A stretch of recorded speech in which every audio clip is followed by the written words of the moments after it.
जदि आपण माने कोनोसी लोकेशन रो लैंड रेकर्ड डिटेल्स आपण बाहर करिया पई चाहुचंती कि से जमी जागा बा बाड़ीटी काहाको नाम रे अछि प्रॉपर से लोकेशन रे छिड़ा हुई जीपीएस मैप माध्यम रे से जमी बा जागार डिटेल्स आपण बाहर करि परिबे।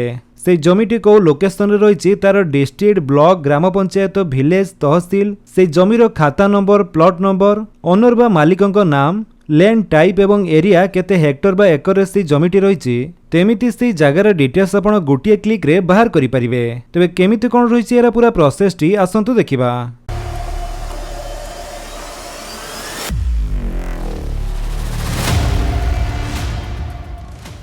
सेथिपाई आपणकर मोबाइल फोन रे थिबा प्ले स्टोर को जाई गोटिए आप इंस्टॉल करिया पई पड़िबो। तेठेरे सर्च करंतु KYFL लेखि सर्च कला परे आपणको सामने रे जो प्रथम ऐप टी शो करूची KYFL ओडिसा एही ऐप टी को आपणको मोबाइल रे इंस्टॉल करनियंतु।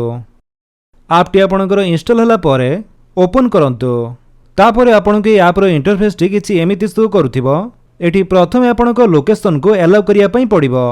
तापरे एमिति किछि टाइम लोडिंग नेबो आपण वेट करंतु। देन आपण देखिबे कि आपणकर जो प्रॉपर लोकेशन टी सेटा आपणकर ऑटोमेटिक मैप रे आसी जिवो। जदि न आसुचे तले हुए तो सेटिंग रे आपणकर लोकेशन टी ऑफ थिबो ते एठार आपण जीपीएस लोकेशन को ऑन कर दियंतु।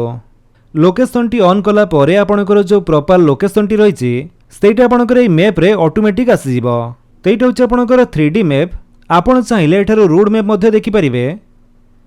जो लोकेशन रे आपण छिड़ा होइचंती से लोकेशन रे जदि लैंड डिटेल्स आपण चेक करिया पई चाहुचंती ताले एठारे जो टिक चिन्हटी दिया जाइछि तारि ऊपर क्लिक करंतु। जेमिति आपण सेथिरे क्लिक करिवे एठारे किछि टाइम लोडिंग नेबो तापरे से लोकेशन रो डिटेल्स आसी जिवो। जेमिति कि से जमीटी जो लोकेशन रे रहिछि तार डिस्ट्रिक्ट ब्लॉक ग्राम पंचायत विलेज एवं तहसील नेम ता सहित से जमीर जो खाता नंबर बा खतिया नंबर टी रहिछि सेटा भी शो करूथिबो एवं प्लॉट नंबर टी भी दिया जाइछि। आ से जमीर जे ओनर बा मालिक थिबे तांकर नाम टी एठारे शो करूथिबो।